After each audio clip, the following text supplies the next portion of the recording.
Hey everybody, I'm at the Minot Coin Show, joined by my good friend Skip Wing out of Stanley, North Dakota. How you doing today, Skip?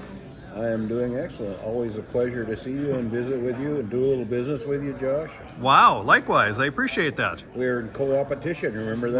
We're in co-opetition. So how's your coin show been? Good, that was a nice show. Good. Yeah, Good amount of traffic yesterday? yeah, it was good yesterday. So what are people buying? Oh gosh, collectibles, a little bit of gold, a little bit of silver, just kind of across the board, I guess. We sold some interesting things yesterday. We sold an 18 Buffalo Nickel 18 over 17D Oh, nice. Buffalo Nickel. That was, you don't sell one of them every day. No, I've never owned one. I've never had one. I've owned a few of them, but it takes a while. But once in a while, somebody comes, oh, I gotta have that, Yeah. and there it is. So, That's great. so that was kind of a highlight, I guess. Yeah, it's great to know the collectible coins are selling as well. Yes, It's not yes. just all bullion. And we sold some Morgans, some peace dollars. We sold a few things out of our books. Sold a few slabs. So yeah. Okay. So we sold some collectibles, and we sold a little bullion. Odds and ends like the Trump bars. Oh, yeah, you know, you got that some type right of here, thing. yeah. Yep, those are very popular in our part of the world. They are. Yeah.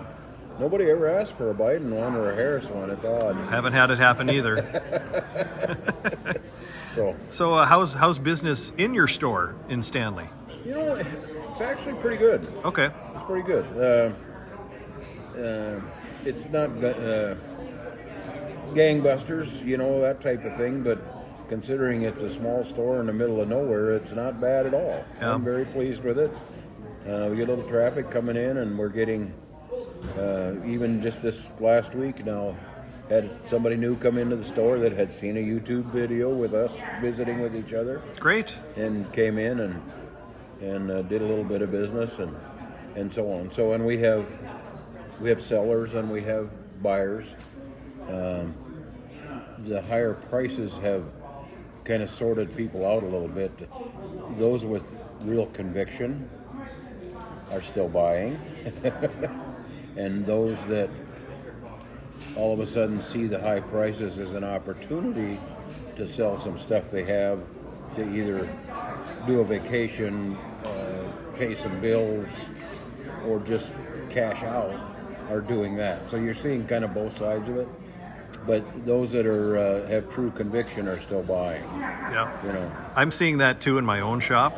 What would you say, if you had to guess, is the split of buyers to sellers? And maybe from a dollar perspective, or even like a person by person perspective, is it 50-50?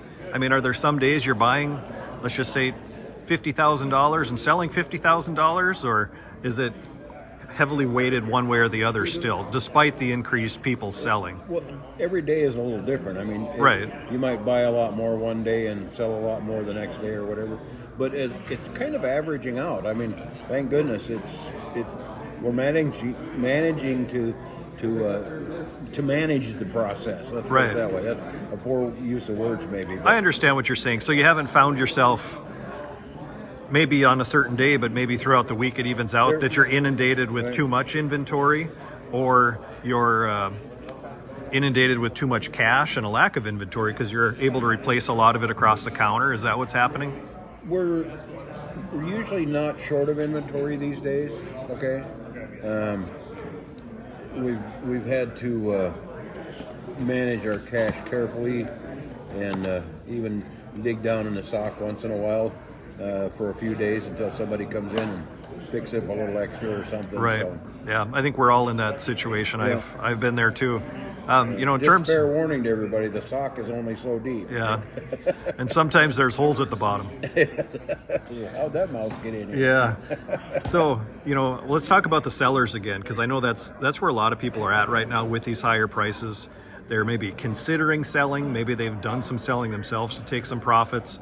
What would you say to somebody who doesn't need the cash, but let's just say, for instance, they purchase their stack of silver at $20 an ounce, and they can be up 50% right now if they sell. Right. What kind of advice would you give them? You've been in the financial sector for 50 years, correct me if I'm wrong, pretty darn close? Long time. Yeah. And so not just, with a coin shop, and we've mentioned before, you're in the financial world, so you understand investing, compound interest, long-term gains, things like that. What would you tell a stacker who's considering selling their stack who could see a 50% profit today, but they don't need the cash? Right. Okay, that's the kicker. It's the same with a lot of things. If you had a reason why you started buying, or why you bought an item, whether it's a stock, or you bought silver, or you bought gold, or you bought a quarter of land, whatever. They're all investments of one kind or another. And there was a reason that you bought that, right? So now the price is high. You have to ask yourself, has the reason that you bought it gone away? If the reason you bought it has not gone away, you keep it. Okay? If circumstances have changed and you cannot no longer make the argument that you should have that for the reasons that you originally bought it, fine, sell it and do something else with the money. But most of us were buying as another leg to the stool, so to speak, okay? To protect assets. That's why a lot of people buy gold or silver, either one, right? Right. And in my mind, those parameters have not changed. We still own this stuff because of circumstances going on in the world or in the economy or whatever. Those circumstances, in my mind, have not changed. So if you don't need the money, why would you sell? Okay? That's great advice, and I appreciate how you explain that. I think that's going to be powerful to a lot of people listening. Well, I mean, it just makes sense. Just always think back to why the reasons why you do something. If those reasons don't change, stick with it. Yep. Okay? Because things go up and down. Okay? It's $32 or whatever right now, and if you don't sell and it goes back to 25, you still have the product. You still own it for the reasons you originally owned it, and you have an opportunity to add to what you have at Exactly. a cheaper price. Yep. Get your cost average down. Yeah. Take advantage of those dips if Yeah. you can. Yep. And it's like lots and lots of things, investing or putting money to work, doing this or that or the other thing. You don't put all your money into it, right? Right. So you allocate your cash to different sectors in your life, right? And if you've done that carefully and you've always got a little reserve cash, why sell? That's great advice. I have another question for you, and this pertains to a question I get a lot in the shop, and you maybe do too, from new investors. I'll preface this by saying over the past year, gold and silver have had almost identical gains in terms of a percentage gain from where they were October of last year to October of this year. They're both up, I think it's close to 50%. Gold's getting all the love and all the attention in the media. In my shop in particular, a lot of new people are coming in and asking about gold. What's your advice to a new stacker today? If they come into your shop and they ask you, Skip, I got $5,000. I want to invest in precious metal. Should I buy gold today or should I buy silver? What would you tell them? I would ask some questions. Okay, what kind of questions? Okay. Why do you feel you want to put $5,000 into metals? Okay. I want to know what that answer is. Okay, I'll play the customer. I'm nervous about the economy and I don't trust banks. Okay. Then in that situation, you would probably buy gold. Okay? Okay. Gold is a storehouse of value that protects the purchasing power of your current dollars, right? You're probably not going to actually have a percentage gain on it. It's technically going to keep the purchasing power of your money. Right. So you're protecting your money. You buy gold. Now, if you're looking for a little extra pizzazz, maybe a little speculation, or if you're saying at some point I might want to have something to trade that's not a full ounce of gold, for instance, right? Right. Then you buy a little silver. So a brand new guy, we talk about it a little bit, and he said, well, yeah, I kind of feel this and I kind of feel this. probably end up selling them an ounce of gold and fill it in with silver with that $5,000. Yeah, and I see that too. A little bit of both. Yep, and you so then you get started, right? Yep. And you're kind of, protected in a way for both reasons. Yeah. With your The silver protects you to a certain it extent does. too. Yep. It's just more volatile, and it doesn't have the history of real safe haven that gold does. Yeah, and the nice thing about that silver, if you get in a situation where you need cash, it's usually much more liquid. It's much easier to get rid of, and you don't need to sell off a whole large. Yeah, you can sell off $500 Exactly. worth or $200 worth. Yeah. And the really, really nice thing about silver too is for those people that are on a budget, so to speak, once a month or payday or whatever, or you get a little extra money for something, you can come in and buy a couple $100 worth of silver, right? Yep. And just add to your pile. And down the road, something comes up, and unexpected bill, you can take a little bit of that back out and sell it.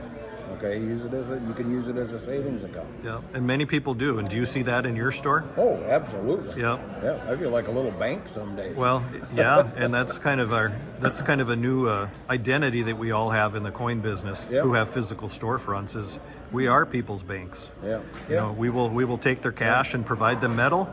We will take their metal back and provide them cash, and that's a service we do. What are your final words? And this is an impossible question to answer, and I'm not pinpointing or wanting you to have to pinpoint specific numbers, but it's a question you already get asked a lot. Where do you see gold and silver in the next 6 months in relation to where they are at now? Right. So there's literally no way to know. True. It's absolutely a guess. Yeah. So this is an opinion, everybody. Right. What's your gut feeling, Skip? I think there's more reasons for it to go up than to go down.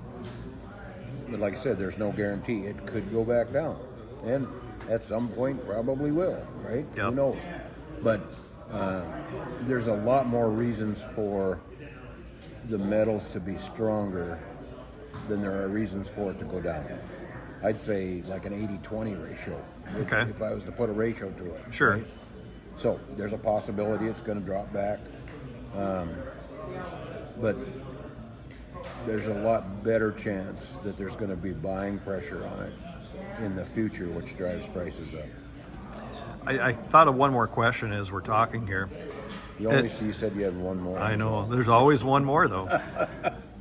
I should charge you by the question. We can. We'll settle up after the video. Okay. The last question I have is, at what point, and maybe it's already there for some, but at what point do you feel that silver will become unaffordable to most people? Or maybe not unaffordable, but just to the point where it's too expensive for them to want to purchase silver. What's the magic number in your mind? I have one in my mind. I'm just curious if we're close. Because I haven't seen this number happen before. Silver's never been this high for me. You're so young. Yeah. I have seen it close to $50 an ounce. Twice. Yep. Okay. Technically, that's been in my lifetime, too. In both situations, there were people buying silver in the plus $40 an ounce range. Yes. Yeah. So that's the old history.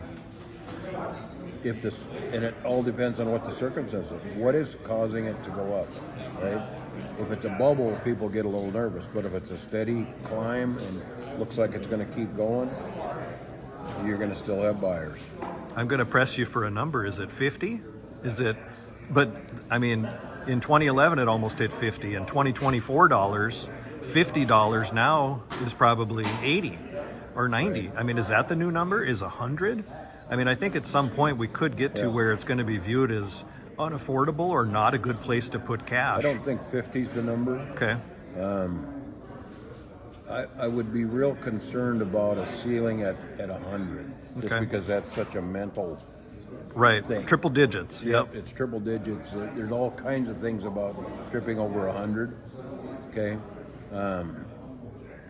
And I've watched prices on lots of things, and you hit ceilings on it, and you get to a point where buying slows down or stops. And if it kind of entrenches itself at that price and then starts to creep up just a little bit, breaks the number and stays, then you can start to move on and make new highs, right? True. So, yeah, but I would think in my mind, 50 wouldn't necessarily scare me. 100 I would think would be a huge deal, and all the numbers in between. In everybody's mind these days, a $20 bill used to be a big deal, and then a 50 was kind of a big deal. 100 really isn't that big a deal anymore, but No. it is 100. Right. So if you use that kind of mentality, that's where we're wired for that. Yep. So that's why I kind of come up with those numbers. Yeah. Well, in today's world, the 50 is the new 20, and the 100 is 100 is the new 20. well, right, and the 100 in most places is the new 50. So, Yeah. but yeah, Skip, as always, I appreciate your time. I think the viewers are going to appreciate your candid, experienced views on this topic, and it's always fun to talk. I appreciate you giving me a few minutes. Oh, this is great, and I like to do it. And Josh, you do a great job with all of this. I get to watch some of your other videos, and you thank didn't you. know I was kind of a fan, did you? I had no idea. I had no idea. But yeah, I appreciate you Yeah. equally, if not more. But thanks Okay. again. Thank you. Thanks.